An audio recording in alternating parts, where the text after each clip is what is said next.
the Sailor Moon reboot was going to be happening, I decided that I wanted to make a video discussing the changes that were made from the transition of Sailor Moon becoming an anime from the manga material. I wanted to discuss this because as I've been rereading the manga as it has been coming out in the new editions, and when I rewatched the anime, I noticed how a lot of things shifted in terms of how characters are written and details, and how the tone shifted from the manga to the anime. And I felt that for a lot of people who are only familiar with the anime and weren't interested in it because it was a little bit too much for them, how different the manga is, and why I think that even though you didn't like the original Sailor Moon anime, it doesn't mean that you couldn't like the reboot. And if you are only familiar with the anime, what you have to possibly look forward to in the this new reboot. Now, not all of the changes I think are bad. There are some narrative things that I think actually worked well. I think being able to expand storylines led to having more characterization for the scouts. I actually think the relationship between Naru and Nephrite was one of the more touching side stories that was introduced into the narrative.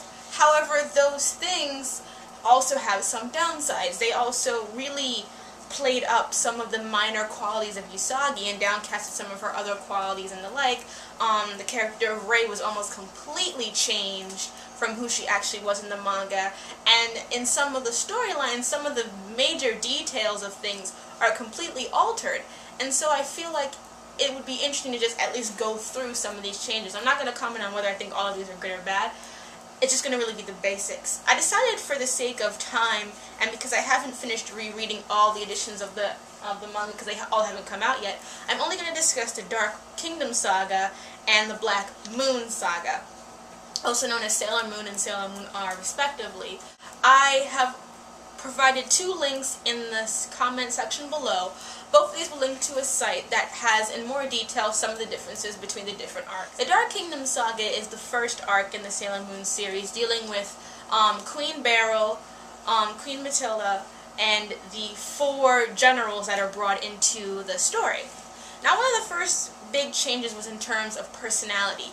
Usagi is a lot less flighty, and I use that word because I think that's really the best way to describe her in the manga than she is in the anime. In the anime, for a very long period of time, they show her running away from battles, being easily sprung into tears, you know, as she's running away, are things that have become really iconic with that character. In the manga, this isn't so. Usagi is a lot more mature. She does have moments of, you know, flightiness because that's part of her character. You know, she still, you know, is emotional, and she still doesn't do good in grades, but that's not the focus of the series. Mainly, filler is what led to that kind of expansion of that one character trait. She's a lot more assertive in battle as well. She doesn't run away from fights. She isn't, you know, making all these clumsy things, even though she does have moments of those things. She really is a more heroic character. This isn't to say that I don't like the character of Usagi as she's written in the anime, but a lot of traits about her that don't really show off her strength are put into the anime, whereas the manga is very clear that while she is, you know, a little bit ditzy and stuff, she is still a good leader and is able to command the power authority that she does, is because she rises to the occasion when the occasion calls for it. The other huge change was the character of Ray Hino, who is Sailor Mars. Her character was completely changed when she became an anime character. They made her very boy crazy, very kind of, you know, hot-headed and rude and things like that. Whereas in the manga, she's very calm, composed, very sophisticated. She kind of fits the more ideal of what a traditional Japanese woman should be. She's quite more similar to Kikyo from Inuyasha in temperament than she is portrayed in the anime. They also added a few things to her, like her romantic relationship with Chad. Chad does not exist in the manga, and that relationship is purely fictional. She doesn't actually particularly care for guys. The only male intimate relationship we ever see her with is kind of done in a side art that was done by Naoko Takeuchi, but that itself isn't canon either. So she was never in a relationship with a guy. She also never dated Mamaru or Tuxedo Mask. She never dated that character. That was done totally for the anime, and that was completely made up to give more antagonism between Usagi and Ray. And that antagonism, that kind of back and forth, doesn't really happen in the manga. People are pretty much secure in Usagi's leadership because she is a good leader, and they don't really put into so much focus the mistakes that she makes, so there isn't that huge conflict between her and Ray. And when Ray does make comments about Usagi, Usagi kind of like takes it. She isn't really like, there isn't that huge like sticking their tongues out and yelling at each other. That isn't really played up in the manga. Also, Mina, or Sailor Venus, the thing that was done mostly to her character is that a lot of her responsibilities and the role that she plays is kind of downgraded, because when they never had the Sailor V arc in the anime, and the manga for Sailor V had just been released. But the thing that people don't really know about Mina, who are only familiar with the anime, is that she is actually the leader of the Sailor Scouts. See, Usagi, aka Sailor Moon, she is the ruler of the Moon Kingdom, which is why she has authority over all of them. But I guess in a sense, if you would call it, Venus is the captain of that group, because she is the most powerful Sailor Scout of that team after Sailor Moon, which is why she actually has a weapon in the manga. She is in possession of the Millennium Crystal Sword, which is an extremely powerful sword made of the same material of the Silver Imperium Crystal. And actually, it is Venus who kills Queen Beryl, not Sailor Moon. And so her role as, you know, co-leader of the Scouts is not really played as much, but in the future arc, it becomes really clear that she is the one who is the most powerful and the most able to help Sailor Moon in terms of being the second best fighter of the main Shenshi. And as for Mamaru, aka Darien, aka Tuxedo Mask, his role in the series, he is not so much just comes in, throws a rose, and helps the day. Actually, he never throws a rose. I really don't know why that became a thing in the anime, but it never happens actually in the manga. He is still looking for the Imperial Silver Crystal because he dreams of a strange woman, but his role isn't so much as the cheerleader who comes to give moral support. He's on his own journey, and he meets with Sailor Moon periodically because, one, they're attracted to one another, and two, they are looking for the same thing. But he isn't really as much, you know, the kind of Sailor Moon, moral support speech, now go save the day. That isn't really what his role in the manga really is.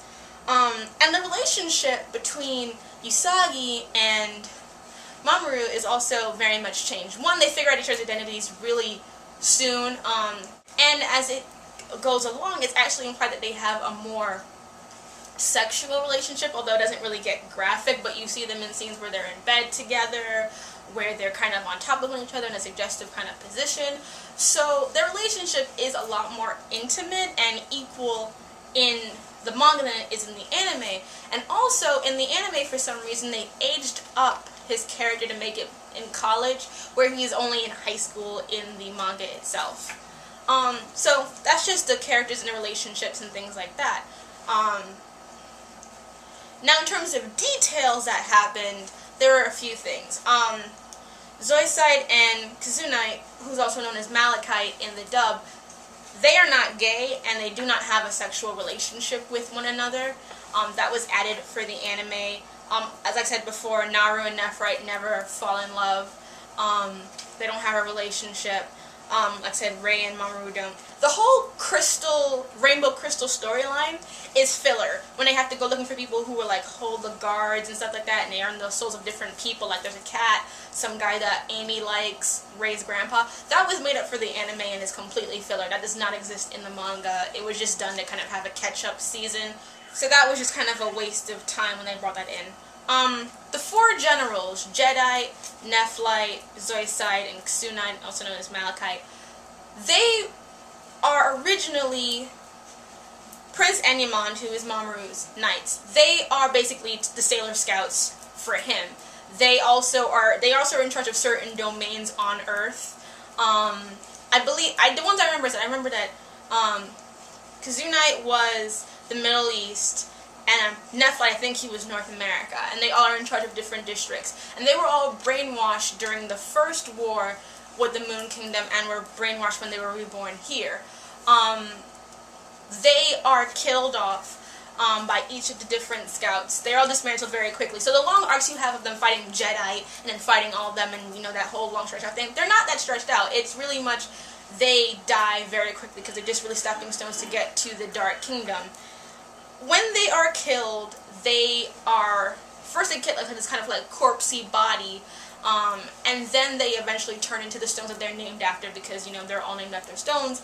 And they play roles as being advisors to Mamaru because he's the king, they're his generals. And so later on in the story, they become kind of advisors for him and giving him guidance and giving him support in being the prince and being part of the whole Sailor Moon universe. As I said before, Venus kills Beryl with her sword. And then Queen Matilda, who is the one who's kind of the ultimate big bad. In the anime, they have it where Beryl and Matilda end up forming together and becoming like Super Beryl or whatever. That doesn't actually happen. What happens is Enimon gets, Enimon Mamaru, you know, he gets kidnapped by the Dark Kingdom. He gets brainwashed. Sailor Moon kills him, and then she kills herself, and they get absorbed into Matilda, and she starts spreading around, and the other scouts use their abilities to resurrect Sailor Moon, and she uses her powers to destroy Matilda and bring back the, not just her scouts, but she actually reforms the entire Silver Millennium world. She can technically, at this point in the story, stop being a scout and return to the Moon Kingdom. She has completely reborn it. She's fixed it completely. She has ascended as being the princess, and she can do all that, but she chooses to go and stay at Earth, and she brings back all the scouts. And they do not lose their memory, and I'll get into that when we talk more about the Black Moon Saga. But she doesn't lose, they don't lose their memory. She gets a power-up. She remains this really powerful being. And then we gotta get into the Moon Kingdom, because some changes were also made in the story of how the Moon Kingdom became destroyed. What happened was Matilda was a force that invaded the people of Earth and made them suspicious of the Moon Kingdom because, you know, they live a long time, they are plenty, they're a monarchy, so they were seen as a threat because they had so many powers.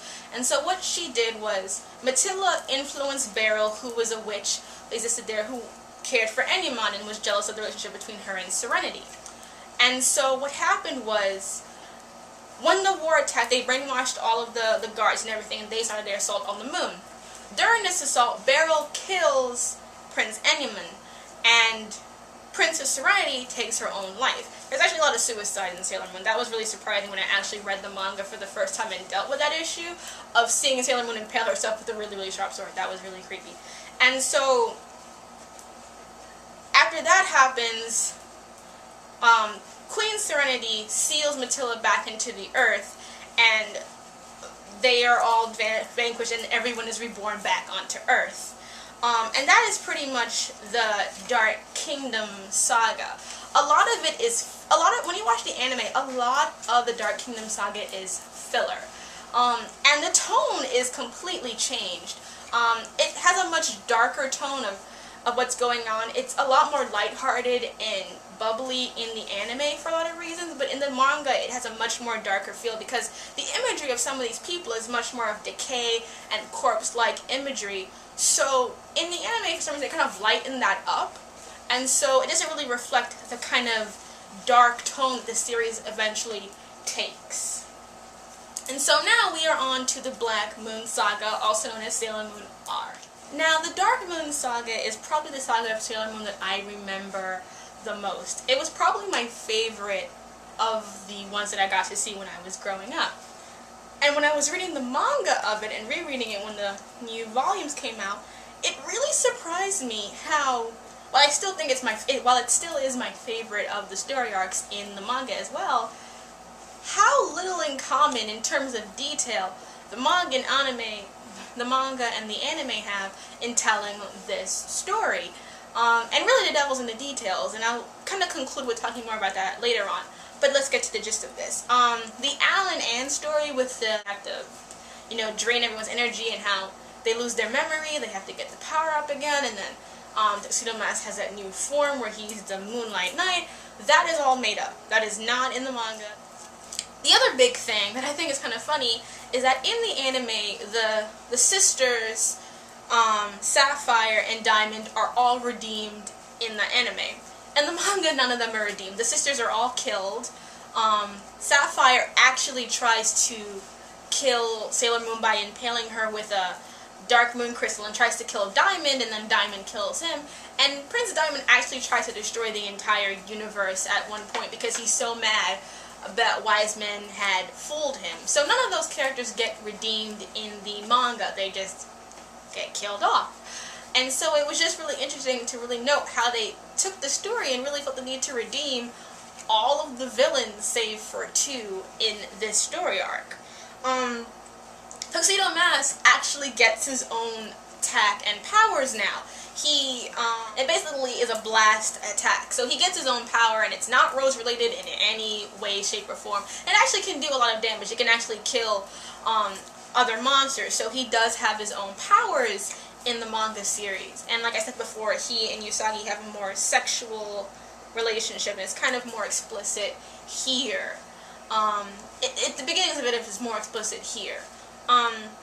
Chibi-Usa, also known as Rini, is like a billion times less annoying in this series than she was in the anime. For some reason, her character was really, played dumbed down in a lot of respects to make her a very annoying and obnoxious character. Whereas in this, she's pretty much an understandable character. I mean, her role of, what she has to do is similar, but the way her character is written is a lot more sympathetic in the manga. And also, she's 900 years old, And okay, so then when we actually get to the detail, what happens is when the sisters were fighting the scouts, and this is Mercury, Mars, and Jupiter, they were all kidnapped and taken to the planet Nemesis, which was the 10th planet back when Pluto was still being counted as number 9. And all of them get kidnapped and trapped into this dungeon.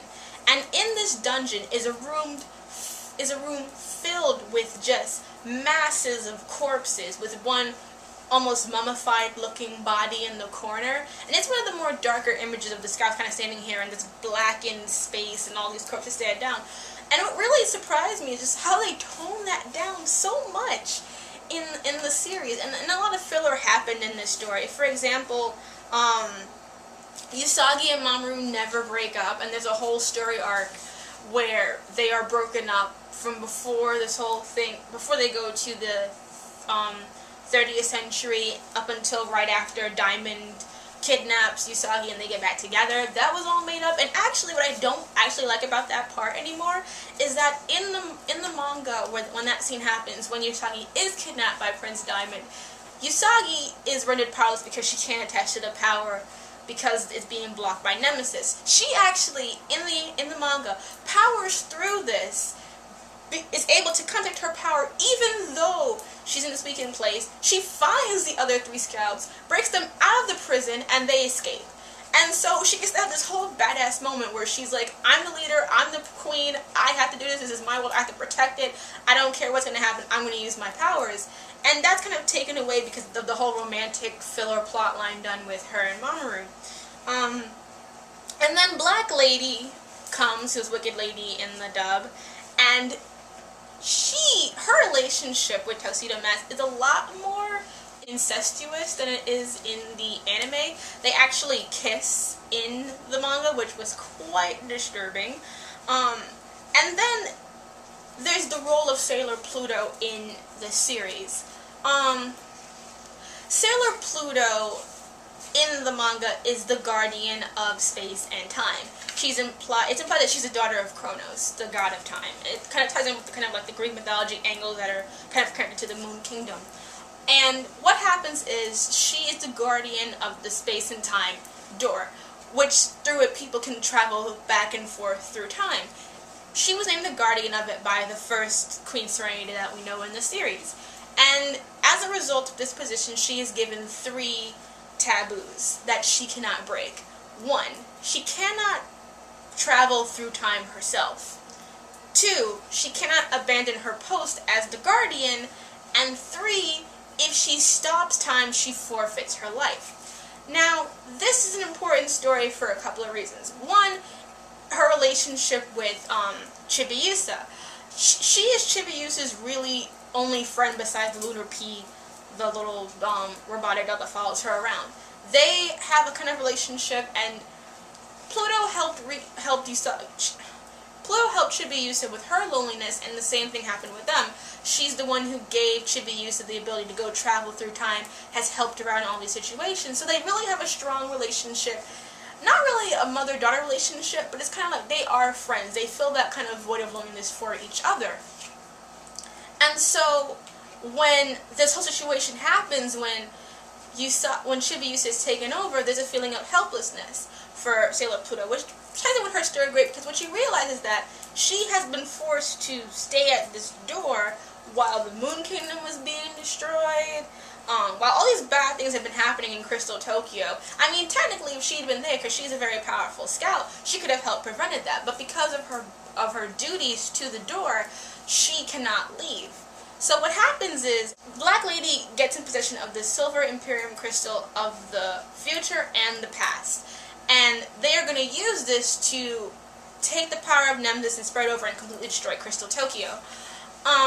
What happens is Diamond, who goes kind of mad because he realizes that how he's been being completely used by Wiseman, takes the two crystals and wants to destroy reality by putting them together, because the power of the two and having them meet in a time zone, and you're not supposed to have two things of the same time period meet, will destroy the fabric of reality, and everything will just go psh.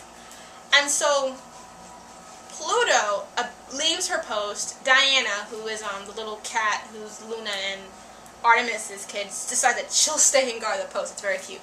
And she goes, and she sees it's about to happen, and she decides to stop time, to prevent this from happening, to get the two crystals separated. But as a result of this, her life becomes forfeit, and so she dies.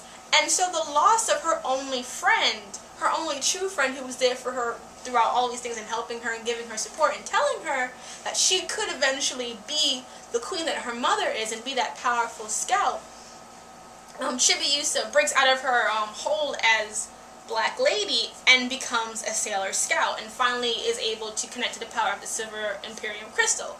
And therefore she and Sailor Moon are then able to defeat Wiseman themselves using the power of their two crystals.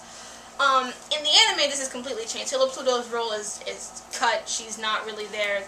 Actually, if I recall correctly, her stopping time and dying doesn't happen until like much later in the series in a completely different situation. So that relationship is not used to any real effect. The reason why, Chibi-Usa gets mind wiped are completely different. And she comes out of it after her, her parents are like, but we love you, Rini, we love you so, so much. Whereas this, it's her coming to the own realization that her actions have hurt someone that she cared about, and now she's lost someone totally important to her. She snaps out of it herself without someone having to, push it through to her. She comes to the realization on her own. And then also one of the things that I just think is kind of silly what they do in the anime version of this, which doesn't make sense at all with the story, is during the final battle, Sailor Moon transforms into Neo Queen Serenity, and the princess-looking Rini, because in the anime, Rini does not become a Sailor Scout until much later on in the series, are both able to destroy Wiseman. This makes no sense. It makes no sense because the whole point of bringing Sailor Moon to this time period and everything was because Neo Queen Serenity did not have the power anymore of a Sailor Scout. It is pretty much explained that when Usagi became Neo Queen Serenity, when she ascended, this was done through her giving birth to Rini. And when she gave birth to Rini, she passed down the ability to become a Sailor Scout onto her child. She no longer has access to the Imperial Silver Crystal the way she used to, because that's supposed to be Rini's job. The reason why she can't access her power is such a hindrance is because she's supposed to take her mother's place of being, the true figurehead of the Sailor Scouts. And, Rini hasn't been able to do that. And even though this isn't explained in the anime, the whole thing is that Neo Queen Serenity was not strong enough to defeat the Onslaught by herself because she wasn't powerful enough. Because she didn't have access to those powers anymore. Therefore, it makes no sense that Sailor Moon transforming into New Queen Serenity would make her more powerful. That would actually make her less powerful. And Rini's storyline is completely switched over, where instead of not having any power at all, she's made too powerful. And it doesn't really make as much sense, I believe. Then the outcomes are the same. New Queen Serenity comes back to life. Crystal Tokyo is saved. Rini does come back eventually in the anime, but in the manga she comes back almost right away because she's supposed to train there as a scout because now she can grow and everything like that. And so that will be her training experience to train under her mother in the past. So basically those are just a few of the changes that were made story-wise to the first 2 arcs in the Sailor Moon series. The thing I've really noticed and really thought about while doing this series is that while I still enjoy the anime of Sailor Moon, I definitely do, it's part of my childhood, and I still think on its own it's pretty good. It's just that when you look at the source material of the show, they pretty much toned it down in a lot of ways in order to tell the story, and I'm not really sure why. I mean, I get the filler, because the filler was made to stretch out the series, because, you know, they wanted this to be the female Dragon Ball Z to last a long time, be their franchise, and it was. But the story itself, I feel, it suffers from a lot of the stuff, because people are so used to the tone that it takes in the anime, that I don't think they even gave the manga a chance, and the manga in itself is very different. And the devil is all in the details. The details of both of these arcs is completely different in a lot of regards from the way it's presented in the anime.